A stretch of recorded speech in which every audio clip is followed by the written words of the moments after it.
process. Have humankind ever been asked to fill in so many forms in so little time with such nebulous guidance, I wonder? Half term can't come soon enough for us all up here in North Yorkshire.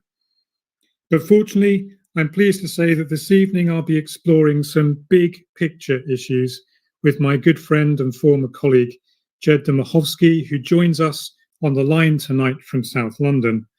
And we'll be exploring, in the first 40 minutes or so, Jed's parallel careers in English teaching and music, and the challenges and rewards associated with two such intense occupations.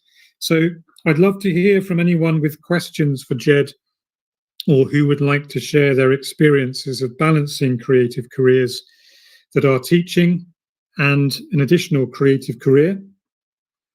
We'll then be moving on to discuss Jed's work as a trustee of the Mark Bolan School of Music, which is a charitable organisation based in Sierra Leone that looks to bring real change to children's lives through the power of music. And then finally, we'll be exploring the viability of a wisdom-rich curriculum. What could this mean? What might it entail? And how might we evaluate such a curriculum? As ever, your texts and calls are welcome and appreciated, and will help shape the content of this evening's show. So for those of you who are new listeners to the show, you're able to call in live to us here through the Podbean app and send texts to us that we can read out to. And I'd be very interested to hear from anybody, particularly this evening, who is balancing these two creative careers, English teaching and some other career, maybe visual arts, maybe music, maybe poetry. We're interested in hearing all of the experiences that we have as creative people out here in the wider English teaching community this evening. We're going to go to the news before we start, and then hopefully we will be back shortly to hear from Jed.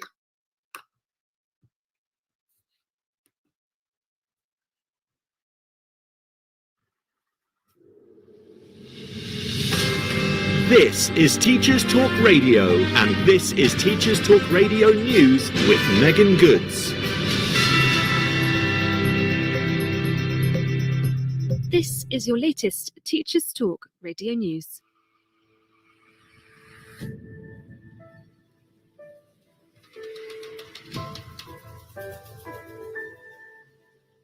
It has been 33 years since the introduction of Section 28 into British law.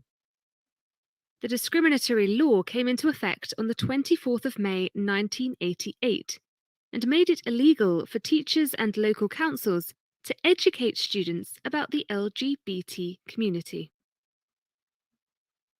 Section 28 was introduced by Margaret Thatcher following a conference speech in 1987 where she stated, "Children that need to be taught to respect traditional moral values are being taught that they have an inalienable right to be gay. And all of those children are being cheated of a sound start in life." The amendment was still in place less than 20 years ago, only being revoked in England and Wales in 2003.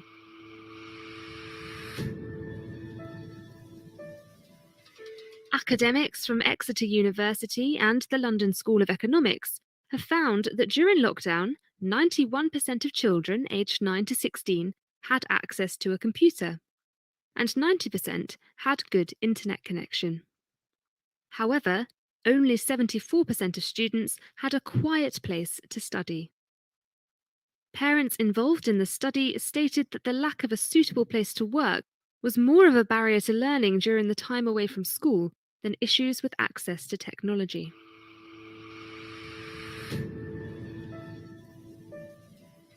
BBC Radio 4 and teaching union NASUWT have joined forces to compile a survey on teachers' confidence levels when dealing with incidents of sexual assault. More than half of teachers questioned felt their schools did not have the resources to deal with such incidents.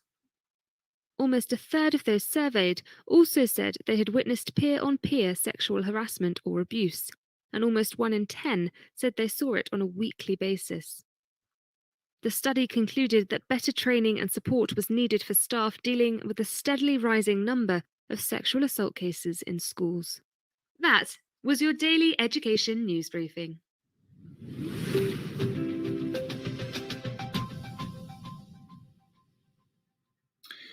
Hello, welcome back.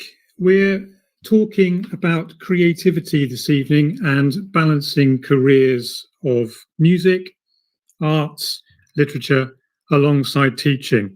And I'm going to be joined by former VIP's frontman, Jed Dmachowski, tonight. He's having a little trouble connecting at the moment, but I'm hoping he should be with us before very much longer. So I'd just be interested to explore this idea about how we in our lives balance this challenge that we face, particularly if we like to think of ourselves as creative practitioners, between the work we do in the classroom on a day-to-day basis and the work we do outside school, particularly those of us who are involved in performance-related careers, perhaps amateur dramatics on stage, perhaps music, perhaps poetry writing, perhaps fiction writing. We've heard already on the show over the last few weeks from practicing artists and the challenge that they face sometimes in making sure they have time for their work. We've talked to professional writers or semi-professional writers who are involved in both teaching and leading workshops at the same time, and also trying to get their work published. So I'd be interested to hear from any of you this evening who find yourselves involved in creative careers. What is it like? What challenges do you face? How do you balance these two competing senses of performance? There's both that performance in the classroom, where we have to put on a particular persona to present to the children that are in front of us. And then there's that other side of our lives, perhaps, if we're up on the stage or involved in various activities that take us out into the wider world in the realms of performance. Now, in the very early days when I started out as a teacher, I was involved in performance work of different sorts. I was quite often writing poetry for performance, and I was working on some sketch show type tasks with friends of mine. And having the challenge of setting that time aside, particularly while going through the process of completing a PGCE, which kind of depletes a fair amount of your creative energy, while at the same time trying to protect some space in your daily experience or in your weekly experience, to just think creatively was always quite a big challenge. Often the most creative I've been in my experience as a paid member of the workforce, I suppose, has been in those mundane jobs that I once did as a student. The jobs where I was working in a t-shirt factory, printing t-shirts that were coming off essentially a cooking machine that was drying the t-shirts off as they came onto the print. So in those moments, I found that there was the opportunity to give my brain some space and some freedom from perhaps the other challenges of the day. So I'd be interested to hear, how has your creativity changed if you're a particularly creative person? And how has that affected the work you do in the classroom? I particularly think about our theatre and drama practitioners who are engaged in this kind of performative process all the time. What is involved in that step from teaching drama in the classroom to performing on stage? How is that whole process managed by you as an individual? And what kind of challenges do you face? Do the students ask you questions about the connection between the work they're doing in the drama studio with you and the work that you do perhaps when you're on stage? I also think back to a former position I had in my previous school, where we had an opera, a student opera, which was directed by our director of music in the school, but often featured members of staff in different roles. And there was a custom in our school to have every single teacher who was going to leave over the course of that year appear in the opera on stage as some kind of walk-on part. Sometimes, if they were a bit more capable than that, they also got to perform by singing in the opera too. A very significant experience, certainly as your last experience of a member of the school staff performing in the opera, whether you had a speaking part or a singing part or just a walk-on part.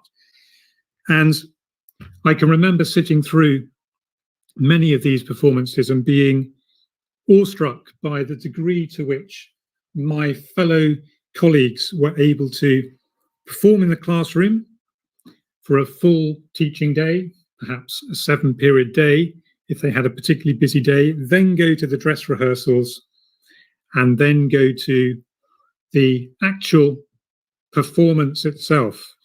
Often the performances would finish quite late at night, and we would find ourselves kind of coming off stage about 10:30 in the evening, maybe 11 o'clock in the evening in some of those later performances.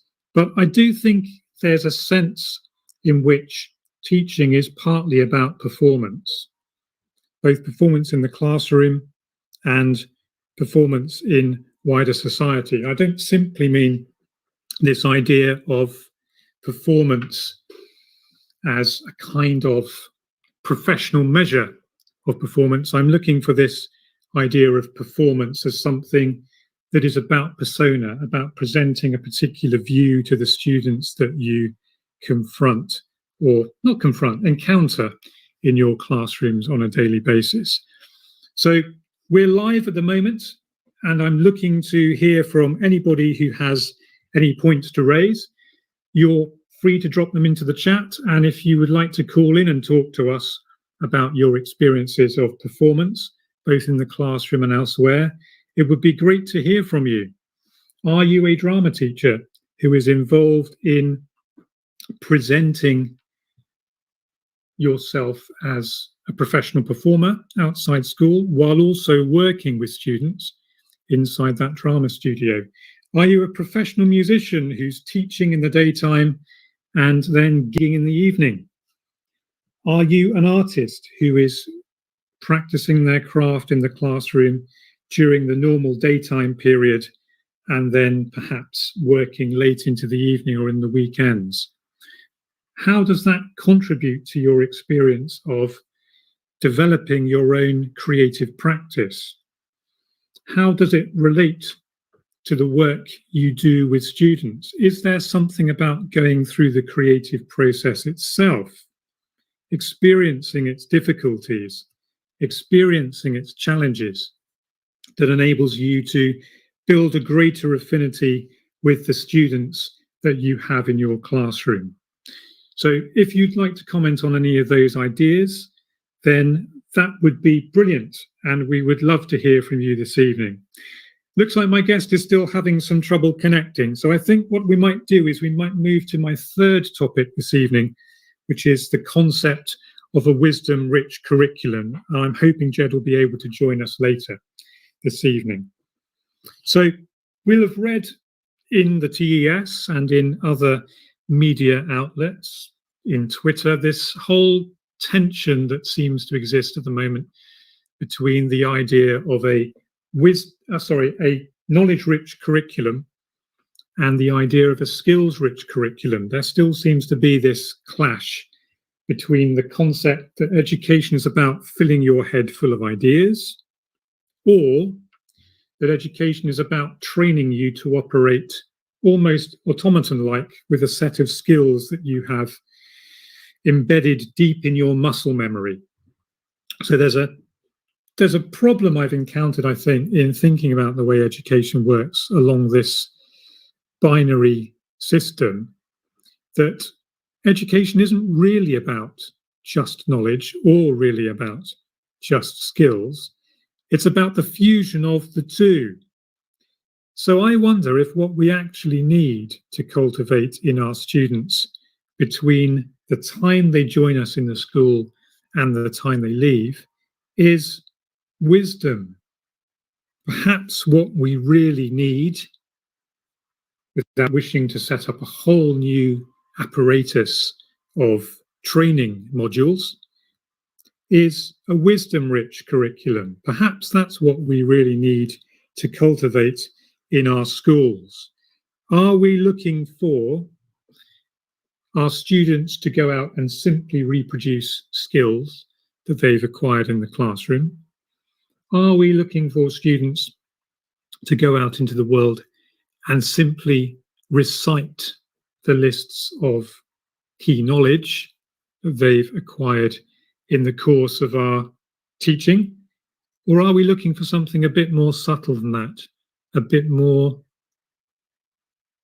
challenging than that, perhaps, a bit more complex to define than that? It does raise some interesting questions about how we might measure it. One wonders what the assessment might look like to decide how wise our students have become by the end of their schooling. But it's certainly an area that I think is ripe for exploration this evening.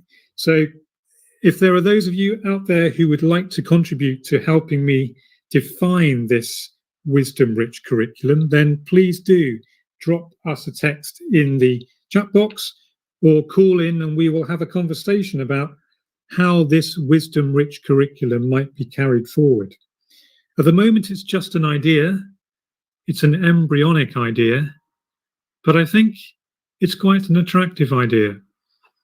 And the longer I've spent in my current school, the more I have come to the conclusion that what my students need more of, and we do create some space in the day for them to acquire it, is a sense of wisdom, a kind of deeper understanding of who they are, what their role might be in the world, and how they might pass on a sense of wisdom to the generations that they are going to be parents to, that they may even become teachers to. So I'd be interested to hear your comments on those ideas tonight.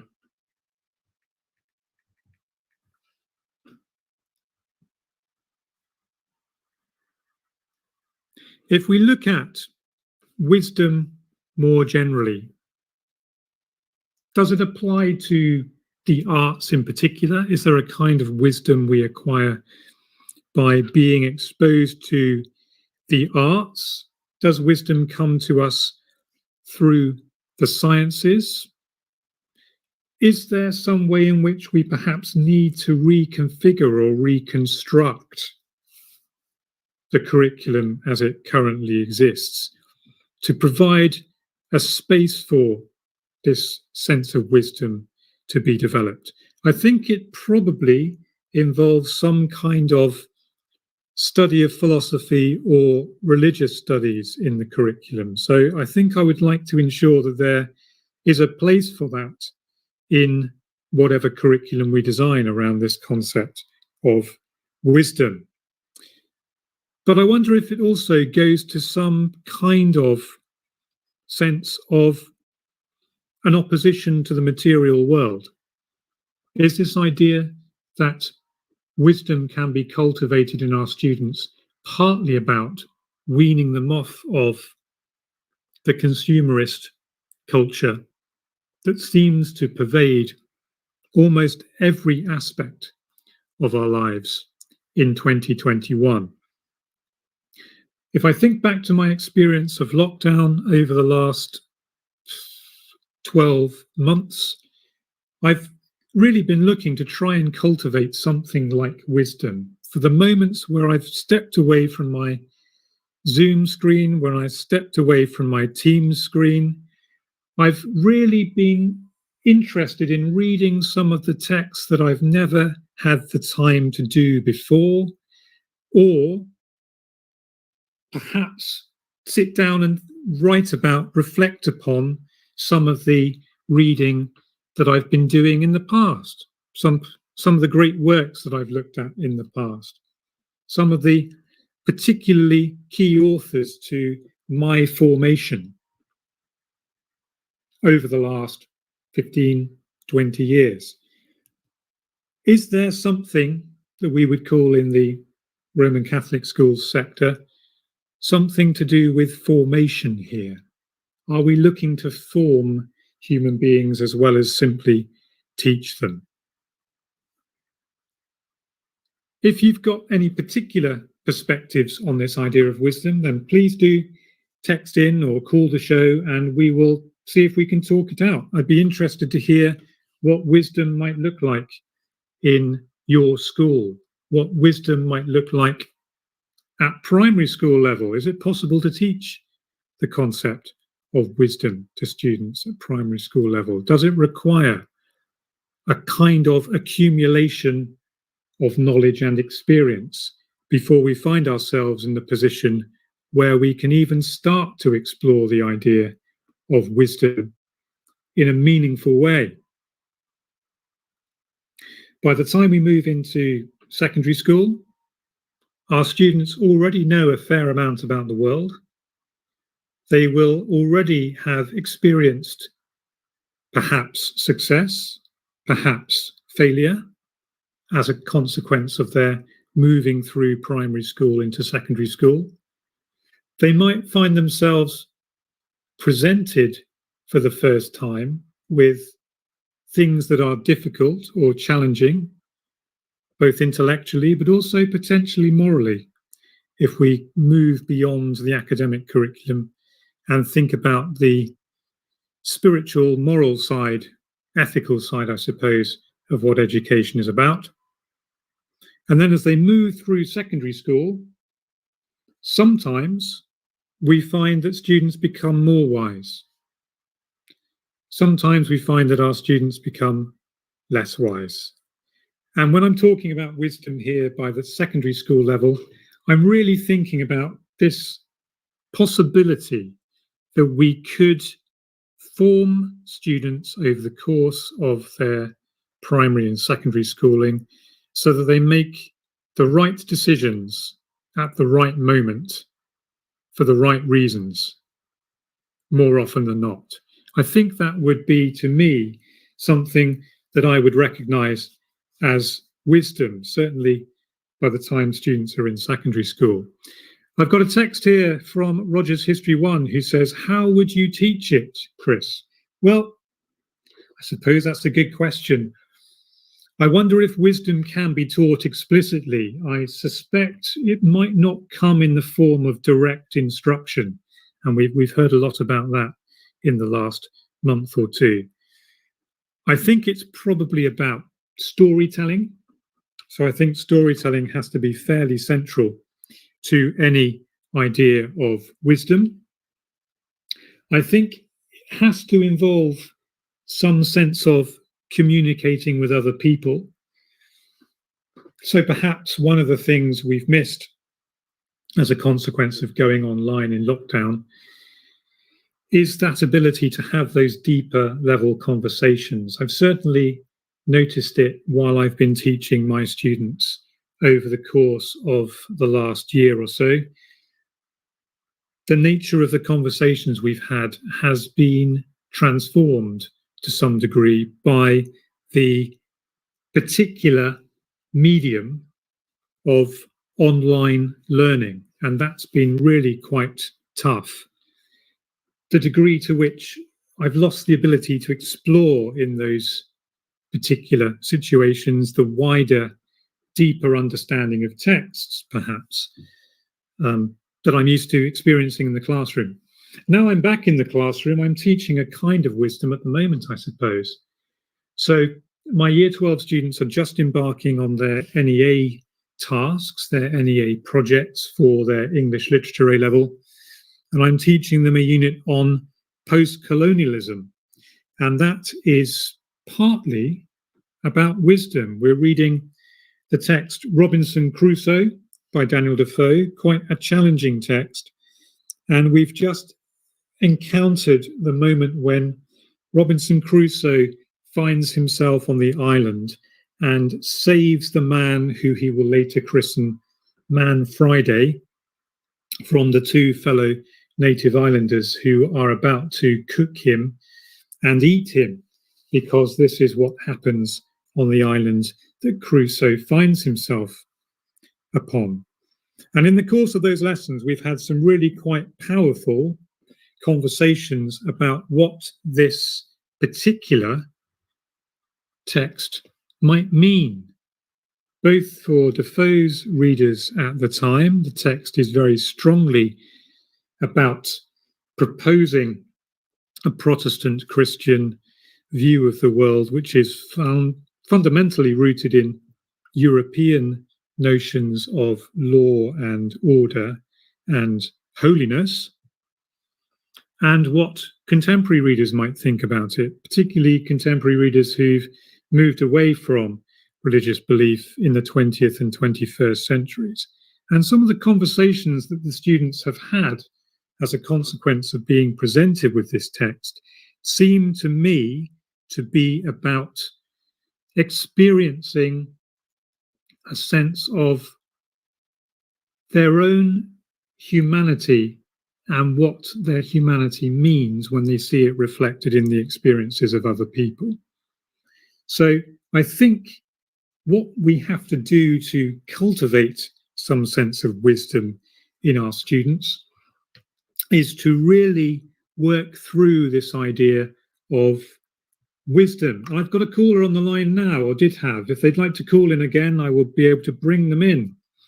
But if there's this sense of a connection with fellow human beings in texts that students encounter, whether it's in history texts, whether it's in literature texts, whether it's in the texts that they encounter in music or in drama, I think the arts and humanities has quite a strong role to play in the formation of this wisdom-rich curriculum.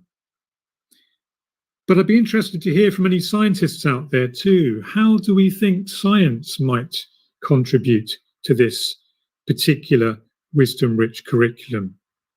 So in secondary schools, if we're looking at perhaps shaping the schemes of work that students follow in the arts and humanities to build up a sense of wisdom, is there also something that we can do that is helpful in transferring the knowledge and skills that students acquire in science into a kind of wisdom? Is there something that students do, particularly in science, around the ideas of scientific method, scientific investigation, scientific discovery, that tie in quite neatly with this idea of wisdom? Is there something that comes out of the experience of trial and error, of hypothesis formation, that also lends itself towards the understanding of wisdom? So we've got a couple of callers. We've got a caller now on line one who I'm just about to bring in. I'm struggling to bring in callers at the moment, so I might have to try and see if I can fix that technical issue that we've got at the moment.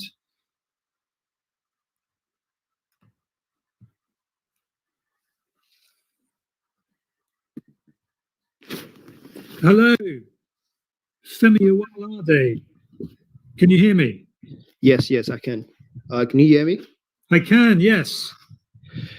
Yes, I think your discussion is quite fascinating, and you mentioned something about how the COVID-19 pandemic has potentially questioned or shattered a lot of the myths that we have on wisdom. So I just wanted to touch on on that, on the impact of.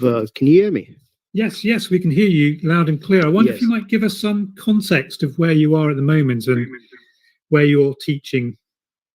Yes. So I've just completed a PhD in history at King's College London, in a colonial history of British colonial rule in Nigeria, and I'm currently a researcher at the University of Leeds at the Institute for Teaching Excellence.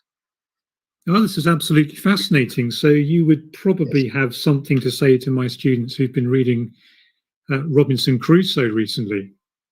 Yes, as a post-colonial text, yes, that's I mean, that's one of that was actually one of my favorite books in secondary school. I did my secondary education in Nigeria, and for some reason, Robinson Crusoe was actually quite popular in Nigeria and many African countries as well. It was actually yeah. Sorry, go on.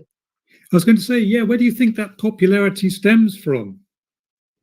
I think it's probably the resolve, in the story itself. I think Nigerians can relate to that, the fortitude and the resolve in the story.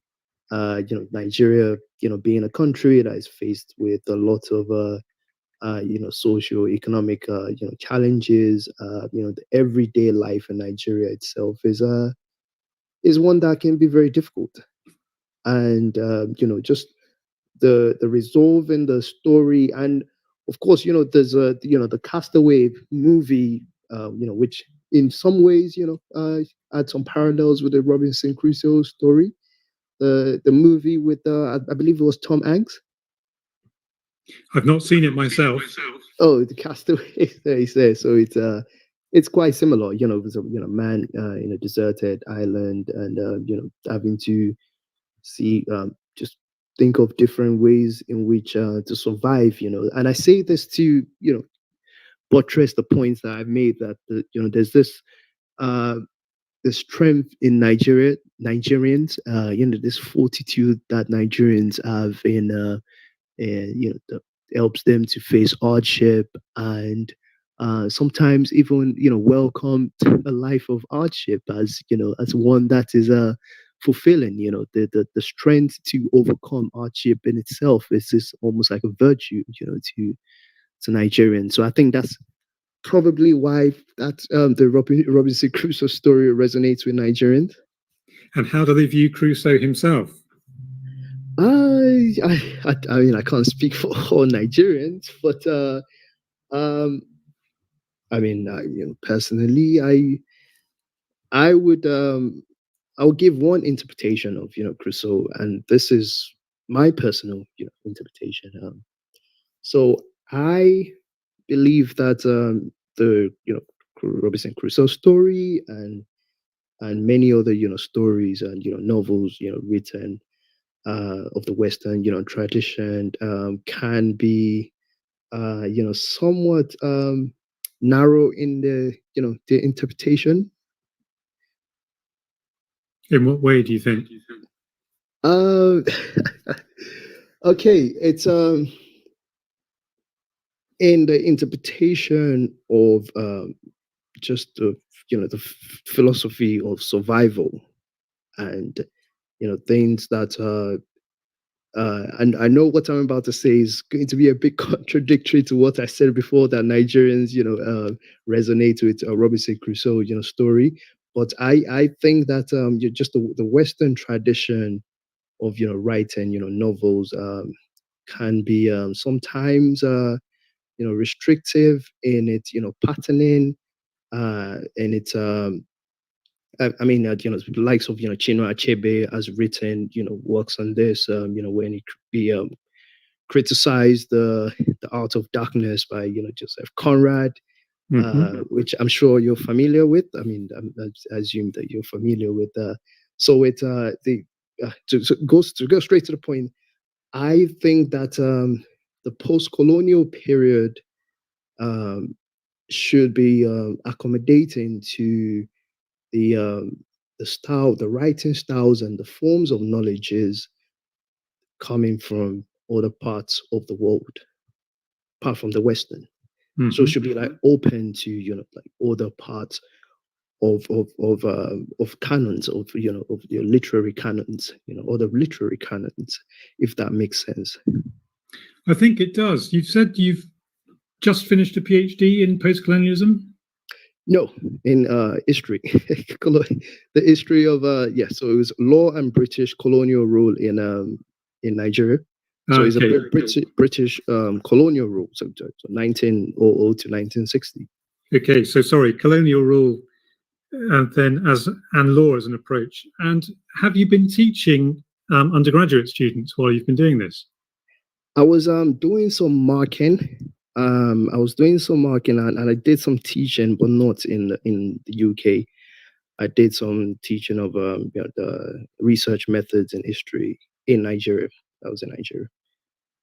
And how do your undergraduate students, when you're teaching them, deal with this idea of colonial history and its connection to law? Because Crusoe essentially lands on the island and sets up his own laws, doesn't he? As a absolute monarch, builds his own castle, claims his own land, sets his own national dish, sets his own national costume. How do your students respond to that?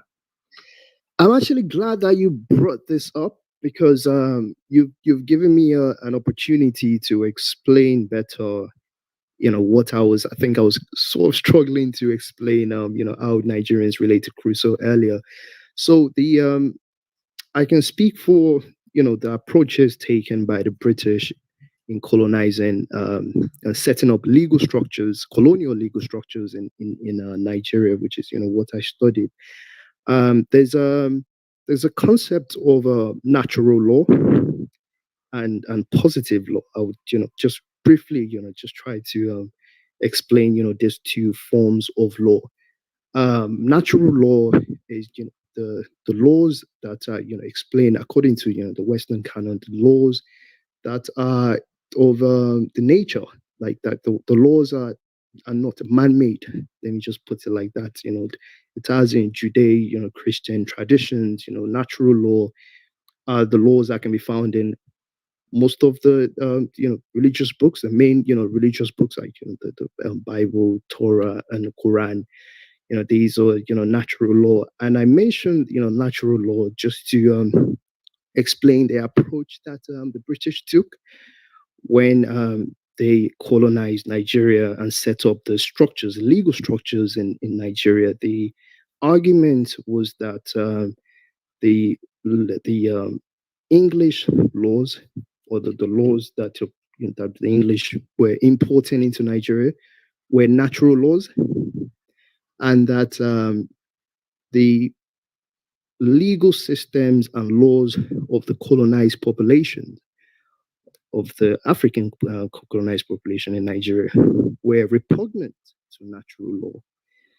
So I believe there was this sort of legal supremacy going on in there, and there was that does not sit well with Nigerians, Nigerian students, and the general Nigerian populace, because it's itself, it's sort of like an insult on the customs and the laws of Nigerian communities, many of which have been subjugated by the English laws that were claimed by the British to be natural law, so it was like supreme laws. And then on the opposing side, you have what some legal scholars call the positive laws. So positive laws, according to some scholars, is legal scholars, man-made laws. So the British then, they would have made the argument that the laws of the African population, the colonized African populations, were positive laws, not much difference from public opinions, because they were sort of like man-made, and so it will be interesting to really see where the laws created by Robinson Crusoe. I would like to actually ask you these questions: what category it will fit in? Would it be natural law, or would it be positive law? I think there could be an yeah. Sorry, that's a really good question, and it's one that I put to my students in a slightly different form over the course of the last week, actually. So it's interesting. My group of students, rather unusually actually for my school, because my school is a school that recruits students internationally. So we have students from all continents on the planet apart from Antarctica. So we're an internationally based boarding school where I am in North Yorkshire. So the typical makeup of an English classroom, because I'm an English teacher, for us would be fairly international. But by chance, this smallish group of A-level students I've got, which is a class of 7 students, they're all white British students. And when we read the text, they were really split down the middle about whether Crusoe was right to bring in these rules or whether he was wrong to bring in these rules. And I think what they were actually expressing is the clash that you've described, actually, the clash between the laws that they perceive as being natural because they're essentially an ineffable part of being a human being, as compared with the laws that Crusoe has carried with him in his head and in his Bible, I think. They got really quite animated about it. They were particularly animated about whether Man Friday was actually better off wearing Western clothes, being fed at regular times and being given permanent, reliable shelter, as opposed to taking his own chances with a king that he's obviously fallen out with. So they were really quite animated by it. I was quite surprised actually to see how passionately they were arguing their case. It's very interesting. Very interesting. What has it been like for you yes. as a PhD student studying in the University of London? Well, I'm no longer a PhD student, but I mean that experience itself, it was mixed emotions. Some good, some bad, some ugly. Mm-hmm. But it was I believe the non-pleasant, emotions and experiences were useful in just building the strengths and the character that most PhD students will need in order to complete the study, the PhD study, because it's very difficult. I felt very isolated because of I mean I think having a topic that was quite niche, contributed to that, because I my study itself, my topic is, considered considered, quote unquote, a virgin, topic or virgin field, Mm-hmm. because the law, the legal frameworks and the legal structures, colonization of the legal structures of the West African country is a is a topic that no other scholars previously approached or done a PhD on. So it was very isolating because of the literature I I had to review. It was very thin. The friends and the colleagues I could have made during the PhD period, it was very, very limited. Uh, so that yeah, it was very isolating in that regard, but it was also rewarding. The opportunity to go to Nigeria and undertake field research, like archival research, Mm-hmm. that was very fulfilling. I made a lot of good contacts. Then I spoke to people about their feelings on colonization, their thoughts on colonization. And some of the feedback I got were actually quite shocking. So you're going to say something? Yeah, I mean, it's fascinating you talk about archives, because I wonder the Yes. degree to which the archives exist because of colonialism in the first place. Yes, yes. So we have different sorts of archives in Nigeria. We have the English archives. So they were at the latter stage of colonialism. The British, built 3 main archives in Nigeria. But these archives have not been, unfortunately, they've not, been maintained to standards. So that's actually one of the challenges. That's one of the main challenges I faced in Nigeria, just accessing the documents, they were in bad shape, torn, lots of pages missing. But that's the first main, sort of form of archives we have in Nigeria, the English ones. Then we have the Islamic ones. Actually, we have Islamic archives in Nigeria. Where I was able to, get some of the documents that were transcribed. Oh, sorry, that so it was translated from Arabic to English. So these are, That's certainly fascinating. That sense of that's another culture clash of laws again, isn't it? Yes, and that's actually a big one that I encountered in my thesis, my PhD. There was so the my case study, the region in which I studied, because Nigeria is, such a massive, large place, and I don't think it would be realistic to undertake a PhD in or on the entire Nigerian, region. So I had to focus on a specific region, Kano, which has a population of I believe, 10 million people.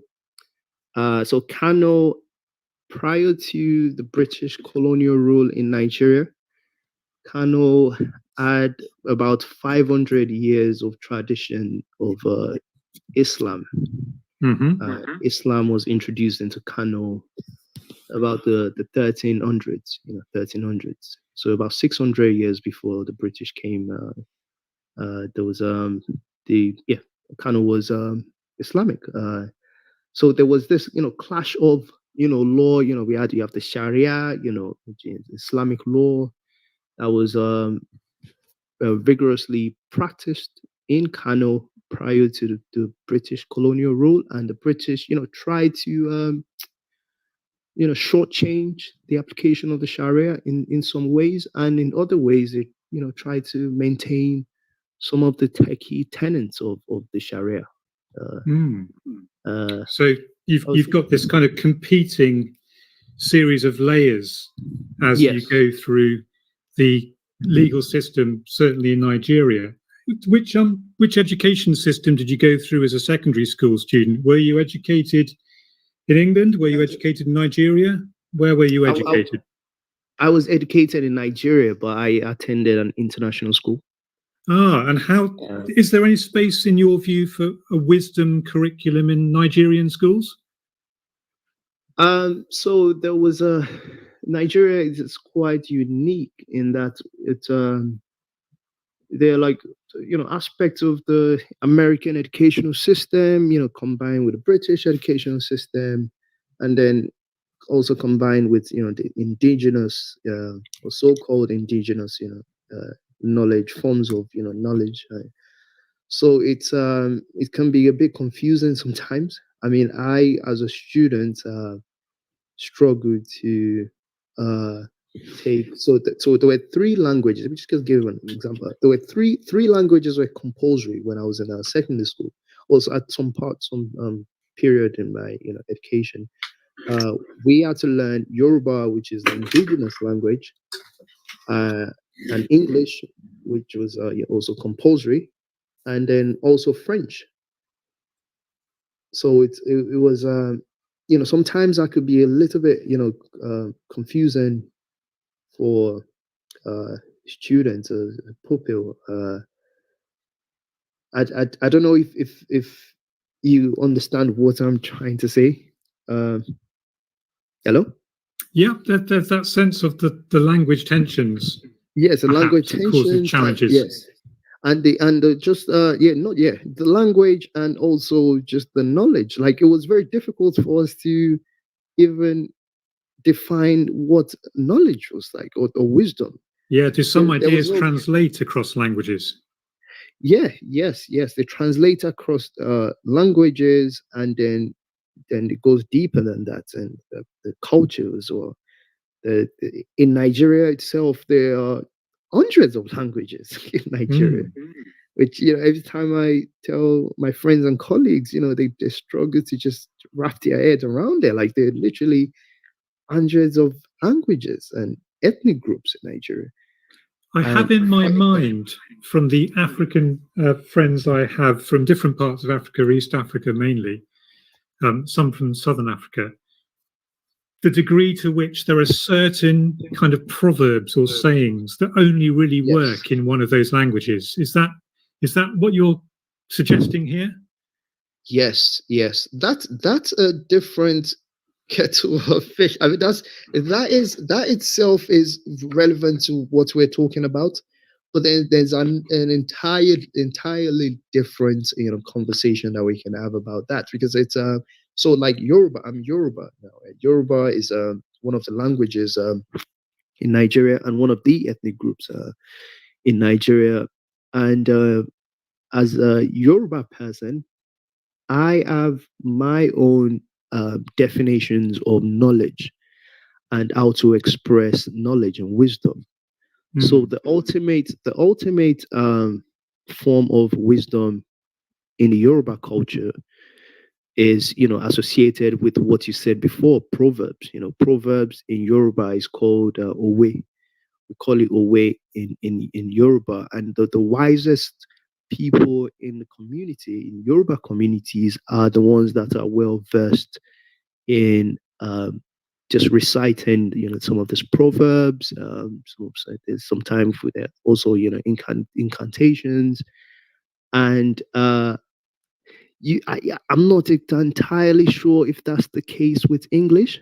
We have a few of them, but I wonder I wonder if there's a kind of similar pattern in Nigeria that we have over here in England, which is that often these proverbs are recited by, how should we say, very senior people who have a lot of life experience, directed to the younger generation who don't quite fully grasp their full meaning until they've lived through that experience.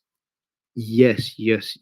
But I would have to just disagree with you a little bit there. I think in Western, let's talk about this. Just limit this to the English. In England, in England, the people we see as almost as the exemplars of wisdom, or the model wise men, are professors. I don't know if you disagree with me in that regard. I mean, the professors, the professors at Oxbridge. These are the public intellectuals, the ones that the public see as the exemplification of knowledge, or the embodiment of wisdom and knowledge. But that's not the case in most African settings, especially in Yoruba settings. We find Yoruba people usually see the people that are well versed in proverbs, and these people, most times, they have no formal education whatsoever. These are not the professors that we see at the Oxbridge. These are people that are specialists in reciting proverbs. So there's a kind of a scripted element to this wisdom, isn't there, then, if it's recited? Yes, but I would say it's oral. It's orally. I mean, it's not written. Most times, it's not written. There's no sophisticated writing. No, I wouldn't say that. There is a writing system, but it's usually just orally transferred from the master to the, let's say, the apprentice. But there is a system. There is a system in which one goes under the master, so-called master, and then as well doing that course. Hello? Hi there. Yeah, not sure what that was. Yeah. Yes, I think I've lost my train of thought now. Yes, I think there is a difference in that. There's in that. Yes. Okay. Well, it's been fascinating to hear from you. Femi. Yes. I think we might keep you on the line after the news because we're going to be joined by Jed, but we're going to go to the news now, and then we will continue this conversation on the wisdom-rich curriculum. We'll be straight back. Should I call back or should I stay on the line? If you stay on the line, that's fine. We'll go to the news now, and then we'll pick it up after the news. Thank you, Femi. Okay, thank you. Bye-bye.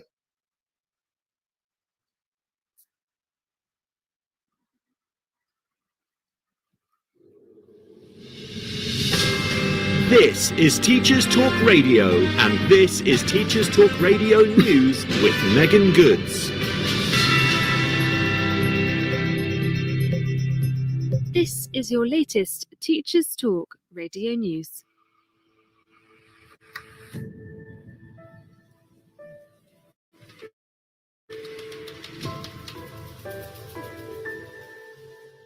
It has been 33 years since the introduction of Section 28 into British law. The discriminatory law came into effect on the 24th of May 1988 and made it illegal for teachers and local councils to educate students about the LGBT community.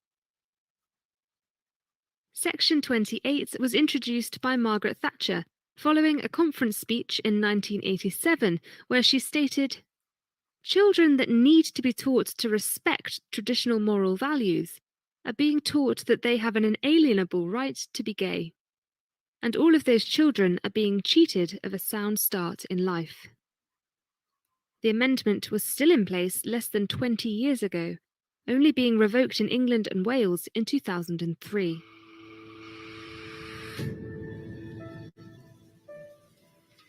Academics from Exeter University and the London School of Economics have found that during lockdown, 91% of children aged 9 to 16 had access to a computer, and 90% had good internet connection.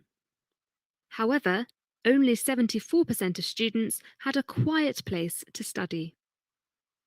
Parents involved in the study stated that the lack of a suitable place to work was more of a barrier to learning during the time away from school than issues with access to technology.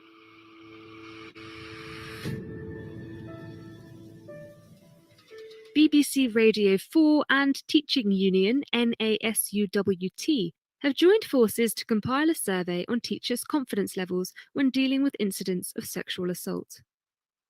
More than half of teachers questioned felt their schools did not have the resources to deal with such incidents. Almost a third of those surveyed also said they had witnessed peer-on-peer sexual harassment or abuse, and almost 1 in 10 said they saw it on a weekly basis. The study concluded that better training and support was needed for staff dealing with the steadily rising number of sexual assault cases in schools. That was your daily education news briefing.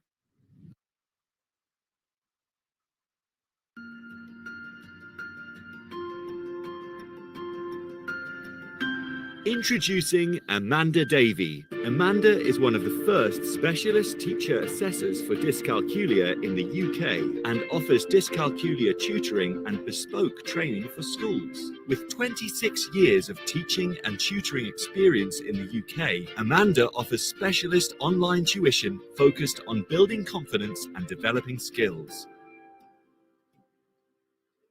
Amanda also offers online and face-to-face training on dyscalculia for educators, informing practitioners as to how to identify children that may have dyscalculia and how to support them in class. Find out more about Amanda and what she can offer you at www.amanda-davey-dyscalculia.co.uk. Hello, welcome back. I've been discussing wisdom-rich curriculum with Femi, and I'm pleased to say that Jed Demonsky joins us live now on the line. Good evening, Jed. Can you hear me?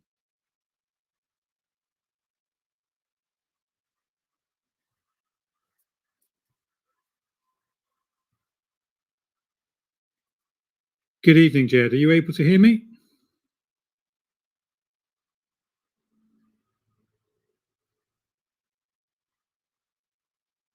Okay, I'm still having problems with Jed's line. Jed, do you think you could disconnect for me and then call in again, and I'll bring you back in and we should be able to pick up the conversation. So our live show has taken a rather unexpected turn tonight. We've explored some significantly interesting issues, I think, about perhaps the way we might move towards a curriculum that is based on wisdom. We've heard from Femi, our caller this evening, who's given us a wonderful insight into how it might work in Nigeria. And I'm pleased to say Jed is now loud and clear on the line. Good evening, Jed. How are you? I'm very well, and I'm very sorry that I've had such a problem with this technology. No problem. I think we'll have you back on a future show and we'll be able to talk in more depth, I think, about the musical side of what you've been up to over the last 20, 30 years. I think that would be really worth us exploring in our future show. I wondered if you had any thoughts on the points about the wisdom curriculum we've heard from Femi just now. I think it's a particularly difficult question, and I found it interesting that Femi was talking about proverbs and so on, and in different languages, because it highlights the significance of context. And then he mentioned professors at Oxford and academics and so on as individuals who have as an authority of knowledge which can be presented as wisdom. But I think that wisdom is actually, in a way, not disagreeing with that, but something that's accessible to everybody. I see wisdom as distinct from knowledge and information. I think many people do. And what I wrote down for myself whilst I was listening to you is that wisdom is about the actualization of insight gained through experience, and that is accessible to everyone. So we can assume and hope and suppose that every child will develop into an adult who has access to that insight brought about through interaction with school, with friends, with peers, with family, and so on, and with the broader culture. And I think that it's the understanding the values upon which the culture resonates and operates is the important thing initially for an individual to do, as well as the accumulation of knowledge. And that's, I'm really sorry about that. That's putting it simply in a sense.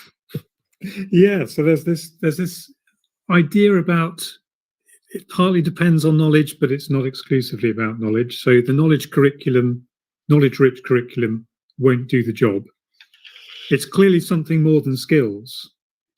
And it's that kind of, I don't know how to describe it really, that kind of area we think of as normally being quite woolly, I suppose, in a typical school timetable, that subject domain which isn't quite precisely defined, which might be PSHE in some schools, might be cultural understanding in other schools, it might be within the religious education curriculum in some schools where religious education isn't really taught, it might be explored in, I suppose, the English classroom perhaps as much as anywhere else, or perhaps in the drama studio when students are encountering different cultures. But there has to be some sense, I think, of wisdom existing within a culture, but recognizing that there are cultures beyond the immediate, and perhaps wisdom is cultivated through the encounter between those different cultures.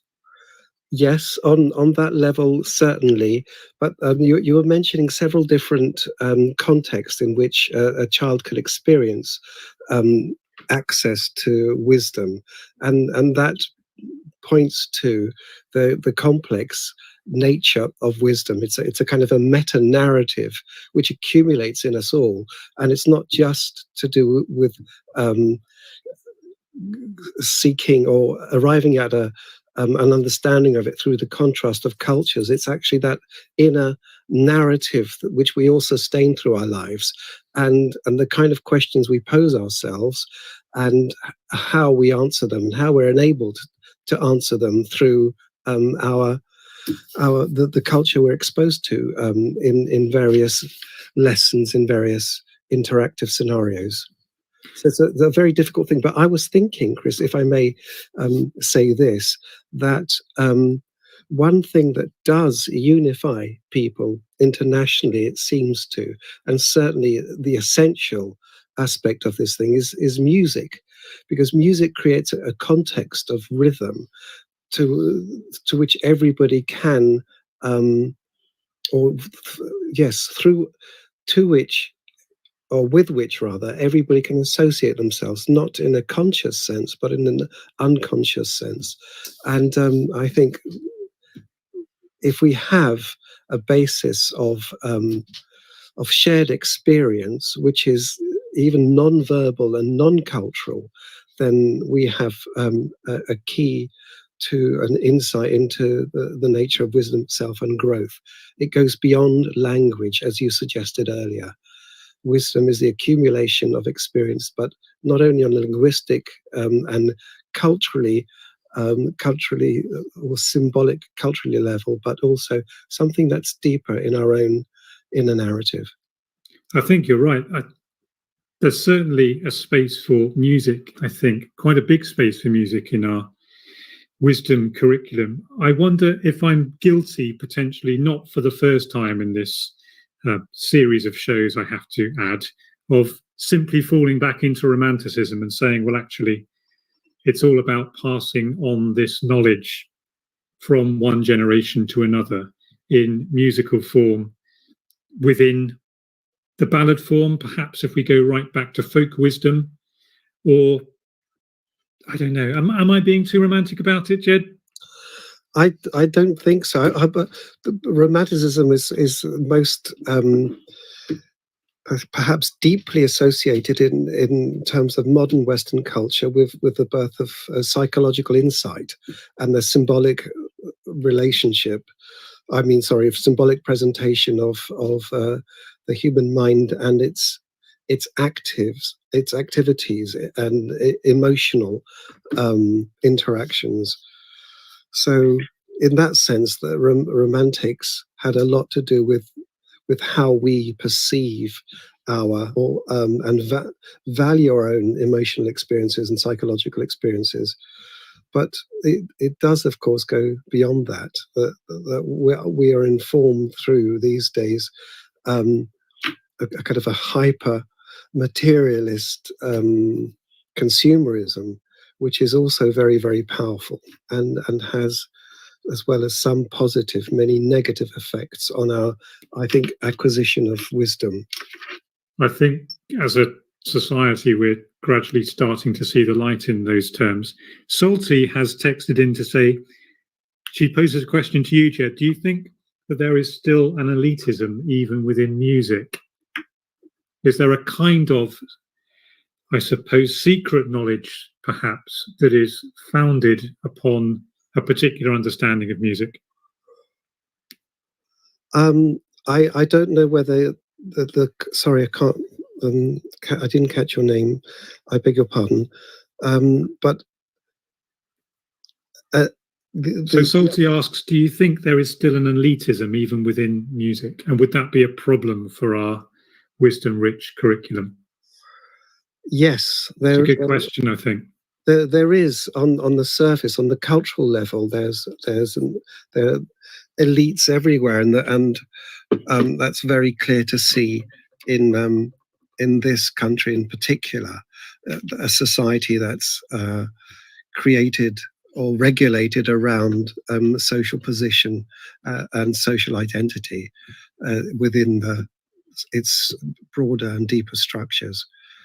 But when it actually comes to an appreciation of music, I think that new technology in particular has played a hugely important role in liberating young individuals from the repressive or calculated design and quality of the music and the purpose of the music that's being produced. Good. Salty's added some more comments here. They're still coming in. She says, I'm thinking grime, perhaps, and how important it can be for young people and particular backgrounds, yet is still dismissed. Is there a sense that our wisdom-rich curriculum will be able to integrate all of these potential avenues for creative expression within the musical genre? I think it has to do that. It has to do that.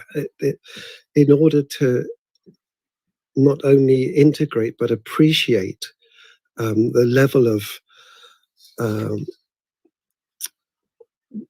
or the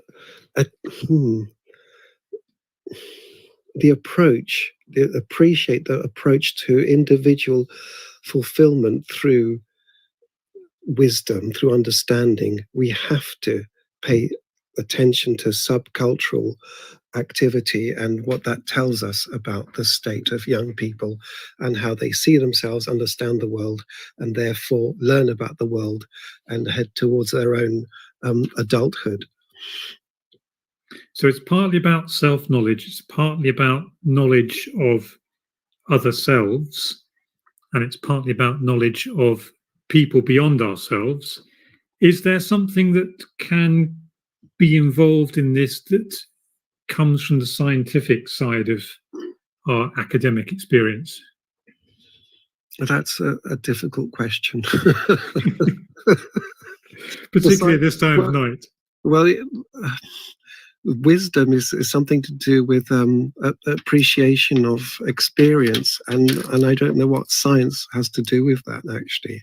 I mean, science can measure, it can hypothesize, it can test, but whether it arrives at an insightful appreciation of a person's state of being is a altogether different matter, perhaps.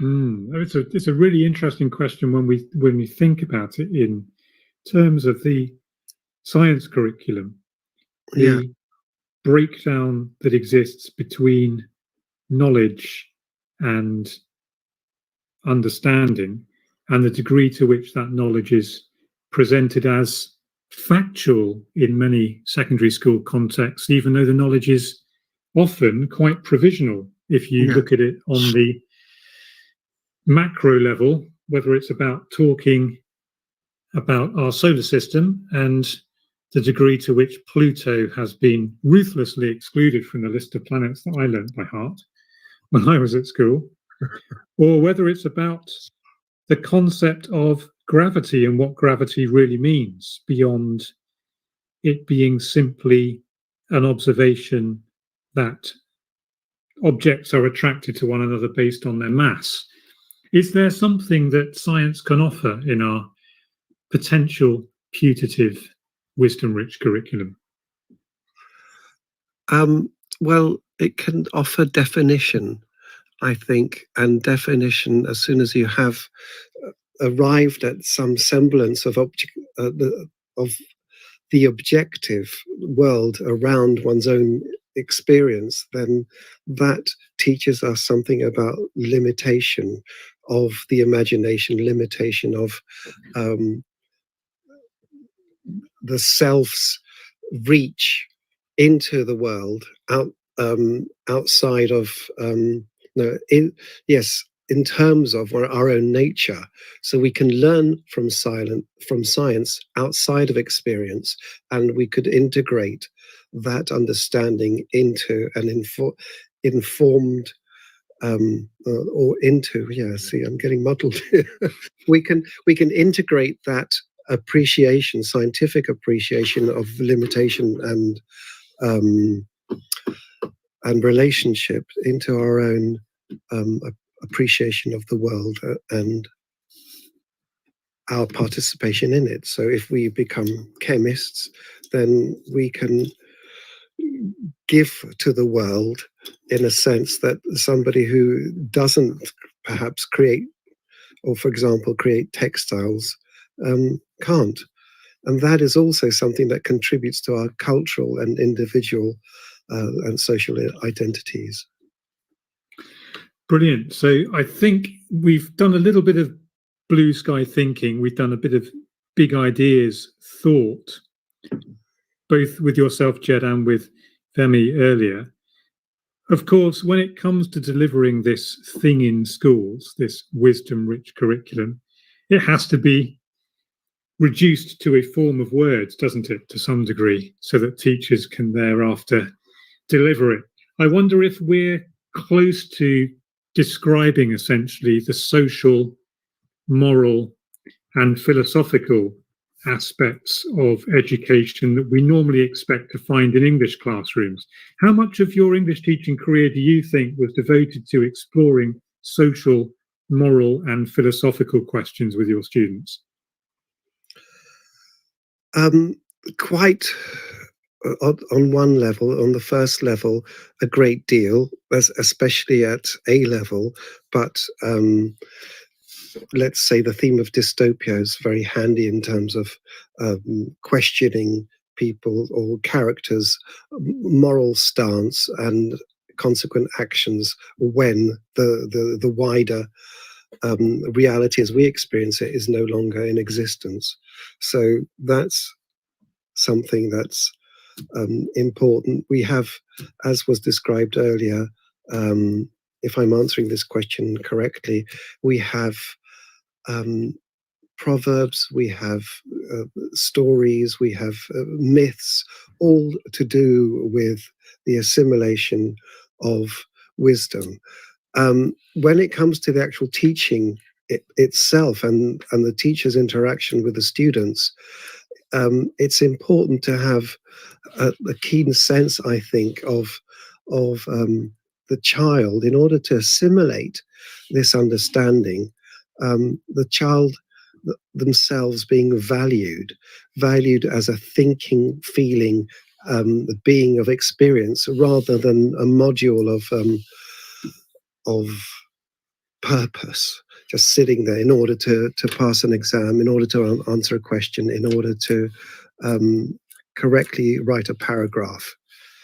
So the idea of wisdom is enormous, but I think when it comes to classrooms, in my experience, and most, I think, teachers' experience, that a small classroom will yield the best results because children feel that they are truly participating, not only on a passive level, but an active level. There's more time to talk, there's more time to discuss, there's more time to, as I said earlier, assimilate and properly experience the ideas that are being put forward. Interesting you raised that idea of the smaller classroom. Now, the school I'm in at present, Jed, our class sizes, as a general rule, are much smaller than they were when we were teaching together down in South London. My year 8 class of 9 students are currently finishing their study of The Tempest, and the vast majority of our lesson experience, our classroom discussion in the room as we've been reading the text, has been pretty much purely based on this wisdom-rich element that we're struggling to define, I think, in hard prose, which is the social, moral, and philosophical issues that are raised both by the representation of Prospero in the text, but also the representation of Caliban and the other characters we encounter too. And that's been one of the most enriching experiences in my teaching career, moving from teaching a set of 30 students in year 8 to a set of 9 students in year 8, where you actually have, even in our shortish 50-minute lessons, you have the opportunity to really ask a student to extend an idea, really develop a sense of understanding, yes, in the hope that they are going to acquire something such as wisdom, either by their own working through the problem that sits before them or by listening to others in the room. Yes, and the discussions that would follow would operate on the levels that you mentioned, on the philosophical level, on a level of interpretation, on a level of comparison, and spark further debate. And it's that complex if I can use the term, meta-narrative, the deeper narrative of contiguous assimilation that that I think allows wisdom to be assimilated, because it's not just one line that we listen to in our lives. It's many different lines of narratives of interaction all at the same time, and we have to, in a sense, create as teachers an environment where that can take place without it being disturbed by either too many students or too loud a class or too restricted an approach to a text or to a lesson. That means purely focusing on outcome. Yeah, it's an important point, I think. And Salty, I think, is going in the similar direction again. She says, NEA is where the real action happens for us. And my experience of working in school alongside you, Jed, was that the most interesting conversations we had in the staff room and with students in our classrooms were often about the NEA projects that students were going off to explore for themselves. Are those happy memories for you? Well, could you remind me of that, please, Chris, a bit more? So the independent coursework tasks that students wrote where they picked their own studies. Now, the syllabus has changed slightly, so the theories have changed that students are being asked to encounter. Yep. And I think what Salty is referring to here is the sense that students are given that open space to either attempt to acquire knowledge or wisdom, or to work it through in the text they choose. So they will choose, for the board that our students study, our students are with AQA, they will write about a collection of poems from a particular critical perspective. Marxism, eco-criticism is now in there, much to my pleasure. And then they do something similar for the novel. Now, I seem to remember, although it was quite a while ago now, us having some quite engaging conversations in the staff room about talking about what really matters when it comes to education, which is sharing these ideas and developing them in our student charges, rather than sitting about asking how we're going to ensure that Johnny has met assessment objective 3 in his latest essay, because in his last essay he messed up assessment objective 2. Is there have you ever taught in a school, Jed, where wisdom is a fundamental part of the school's ethos? No, I haven't, I'm afraid. Do you think we could ever get there?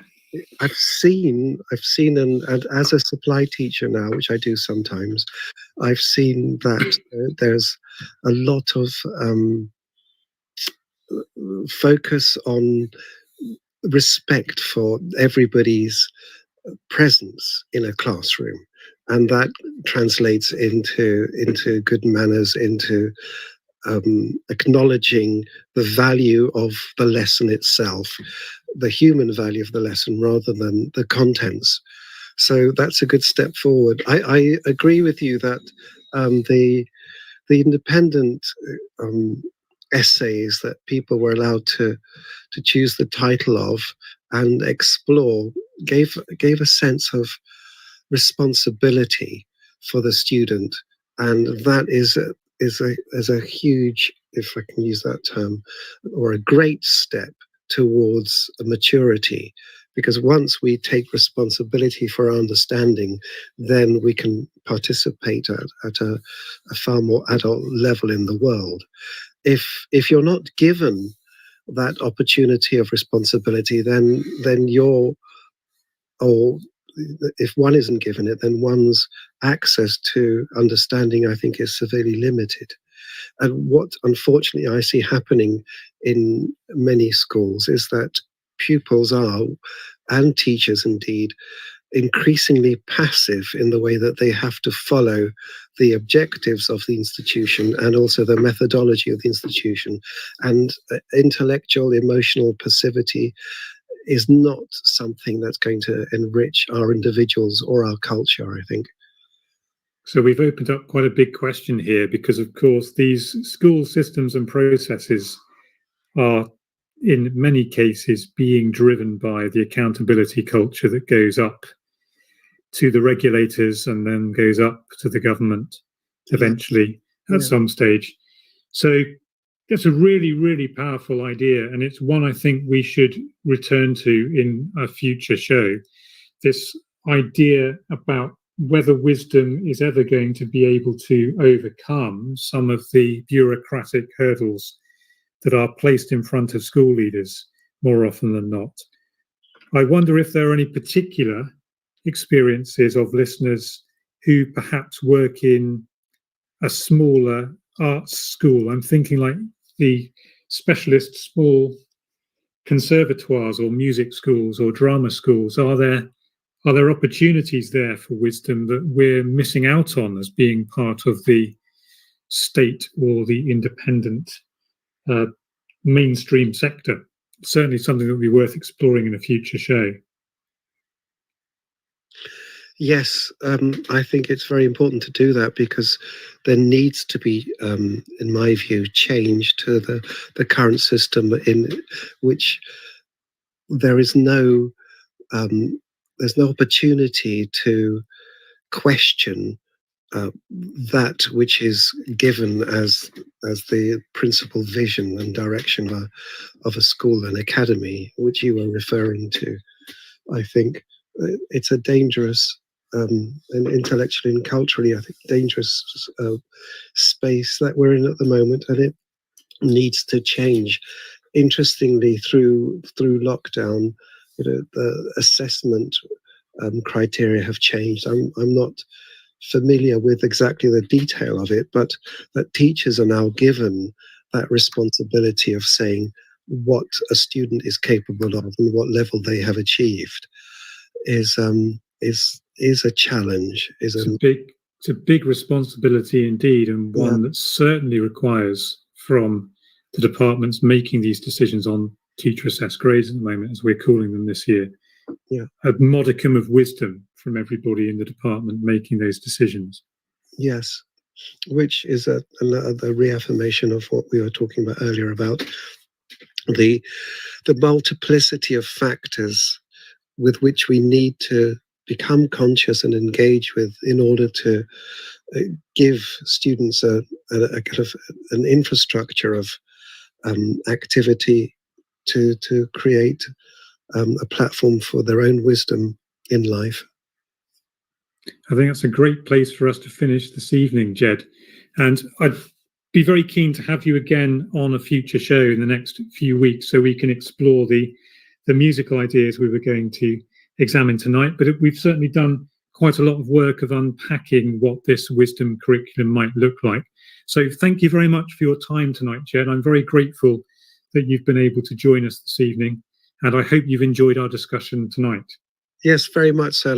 Once again, I'm very, very sorry that I had problems with the technology, but I think I'm going to use this iPhone method next time. And I do very much look forward to future discussions and appreciate your questions and speaking to you.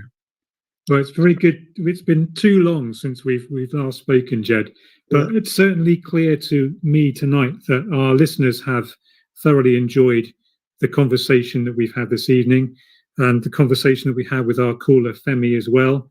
Perhaps less so the extended monologue of me in the first half hour exploring what we might do as we try to balance parallel creative careers. But we'll return to this in a future show.